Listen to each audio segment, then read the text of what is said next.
లో జాతుల వర్గీకరణ racial or ethnic elements of India. మనందరము భారతీయులమే. ఉత్తర భారతదేశంలో కొంతమంది, దక్షిణ భారతదేశంలో కొంతమంది ఇలా ఉన్నాం. కానీ భారతదేశంలో ఉన్న ప్రజలందరూ ఇవాళ మనం ఈ క్లాస్ చెప్పుకున్న సమయానికి 140 కోట్ల మంది ఉన్నామనుకుంటే 140 కోట్ల మంది ఇవాళ ఒకే భరత జాతి వారిమైనప్పటికీ వాస్తవానికి మనందరం ఒకే జాతికి చెందిన వాళ్ళం కాదు. ఆంథ్రపాలజీ ప్రకారం అంటే ఎథ్నిక్ అంటాం. ఎథ్నిక్ లేదా రేస్ అనే దాని ప్రకారం చూసినప్పుడు మనం అనేక జాతులకు చెందిన వాళ్ళం. అందుకని ఆయా జాతులు ఏంటి అనేది తెలుసుకోవడం మనకి చాలా ఇంపార్టెంట్ అవుతుంది ఇండియన్ సోషల్ సిస్టంలో భాగంగా.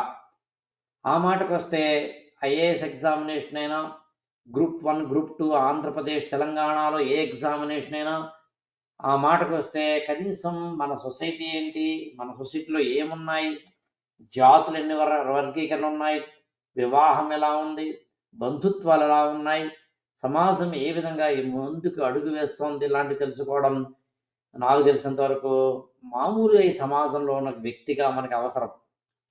అలాంటి జాతిపరమైన సంయోజనం మాత్రమే కాకుండా భాషాపరమైనది కానీ, మతపరమైనది కానీ, సాంస్కృతిక పరమైనవి కానీ, అంటే జాతి, భాష, మతం, సంస్కృతి ఇలాంటి అనేకమైన వివిధ అంశాల ఆధారంగా భారతదేశంలో భిన్నత్వం కనిపిస్తుంది. ఏంటి డైవర్సిటీ. అలా డైవర్సిటీ ఉన్నప్పటికీ భారతదేశంలో ఏకత్వం ఉంది. Unity in diversity. అందుకని ఇందాక నేను చెప్పినట్టుగా IAS examination, group 2 examination, group 1 ఎగ్జామినేషన్లో 4 బిట్లు వస్తాయి కదా అని తెలుసుకోవడం తప్పేం కాదు. కానీ ఏదో 4 బిట్లు, 4 క్వశ్చన్స్ దగ్గర ఆగిపోకుండా ఎవరైనా సరే ఈ విషయాలు అర్థం చేసుకుంటే, లేదా సివిల్ సర్వెంట్స్ కనుక ఈ విషయాలు అర్థమైతే మరింత నాణ్యమైన క్వాలిటేటివ్ అడ్మినిస్ట్రేషన్ ఇవ్వగలుగుతారు, సర్వీస్ చేయగలుగుతారు. జాతిని వర్గీకరించేటప్పుడు మనకి అనేక మంది శాస్త్రవేత్తలు ఉన్నప్పటికీ ఒక హెచ్హెచ్ రిస్లే కానీ, హేడన్ అనే శాస్త్రవేత్త కానీ, బిఎస్ గుహ అనే శాస్త్రవేత్త కానీ ఉన్నంతలో ఈ ముగ్గురు చాలా కీలకమైన మానవ శాస్త్రవేత్తలు. వీరే ఎక్కువగా మనకి భారతదేశంలో జాతుల వర్గీకరణ గురించి తెలిపారు. వీరితో పాటు మిగతా వాళ్ళు ఉన్నప్పటికీ వీరే కీలకం. అసలు జాతి అంటే ఏంటి అన్నప్పుడు శరీర రంగు కానీ, మన తలకాయ, వెంట్రుకలు, ముక్కు మొదలైన బయోలాజికల్ లక్షణాలు అంటాం. అంటే జైవిక లక్షణాలు, భాష కానీ, సంస్కృతి కానీ ఒక ప్రత్యేకతను కలిగి ఉండడం, ఒక నిర్ణీత భౌగోళిక ప్రాంతానికి చెందిన మానవ సమూహం అయి ఉండడం జరిగితే, ఐ రిపీట్, ఒక జాతిని ఏమని వర్గీకరించవచ్చు అన్నప్పుడు శరీర రంగు కావచ్చు, తల వెంట్రుకలు లాంటివి కావచ్చు, నాసిక అంటే ముక్కు లాంటివి కావచ్చు. అలాంటి జైవిక లక్షణాలు అంటే శరీరపరంగా ఒక హ్యూమన్ బాడీ పరంగా భారతదేశంలో ఉన్న అందరి ముక్కులు ఒకలాగే ఉండవు, భారతదేశంలో ఉన్న అందరి తలకాయలు ఒకలాగే ఉండవు. అలాగే భాషలు వేరు. ఆ భాష గురించి కూడా మనం చదువుకుంటాం. Indo European family of language అని, ద్రవిడియన్ ఫ్యామిలీ ఆఫ్ లాంగ్వేజ్ అని, Sino Tibetan family of language అని, Austro Asiatic family of language అని ఉంటాయి. వాటి గురించి వచ్చినప్పుడు మనం మాట్లాడుకుందాం. కాబట్టి సంస్కృతిలో కానీ ఒక ప్రత్యేకత కలిగి ఉంటారు ఒక జాతి వారు. అలాగే ఒక నిర్ణీత భౌగోళిక ప్రాంతానికి, నార్త్ ఇండియానో, సౌత్ ఇండియానో, ఎక్కడో ఒక చోట ఏదో ఒక ప్లేస్కి చెందిన వాళ్ళే ఉంటారు. ఇట్లా ఉన్న వాళ్ళని ఒక మానవ సమూహాన్ని మనం జాతి అని పిలుస్తున్నాం. అలాగే జాతి అంటే మరొక కీలకమైన అంశం ఏమిటి అన్నప్పుడు ఆనువంశికంగా రావడం అనేది జాతిలో ఉన్న అత్యంత కీలకమైనది. ఆనువంశికం అంటే ఇంగ్లీష్లో హెరిడిటరీ అంటాం. అంటే తల్లిదండ్రుల నుంచి పిల్లలకి రావడం అనేది. మనందరి శరీర లక్షణాలు అనేవి ఆనువంశికంగా వస్తాయి.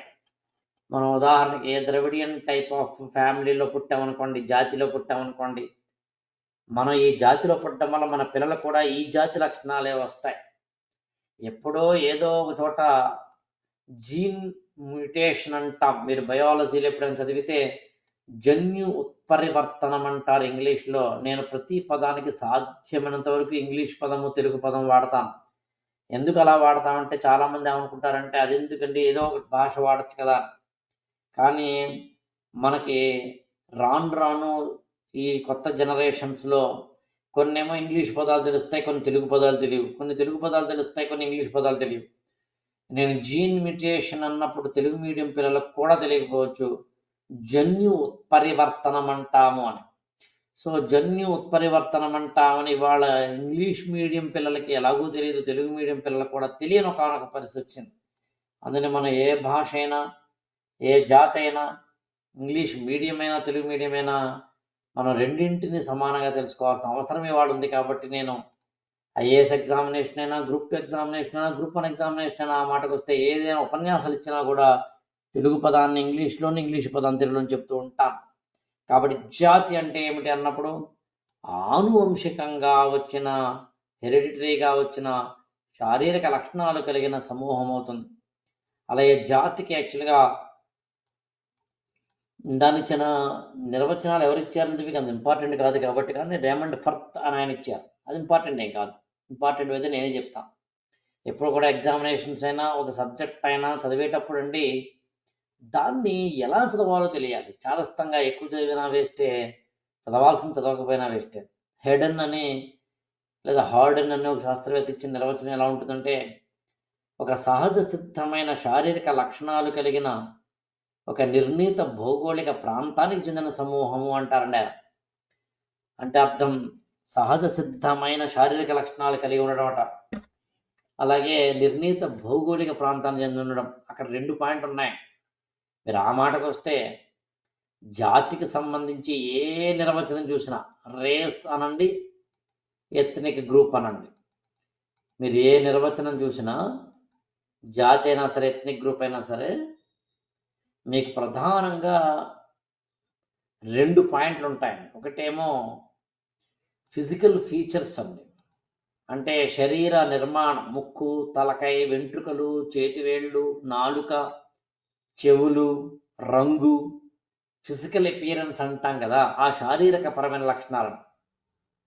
అలాగే ఏదో ఒక జాగ్రఫికల్ ఏరియాకి చెందడం.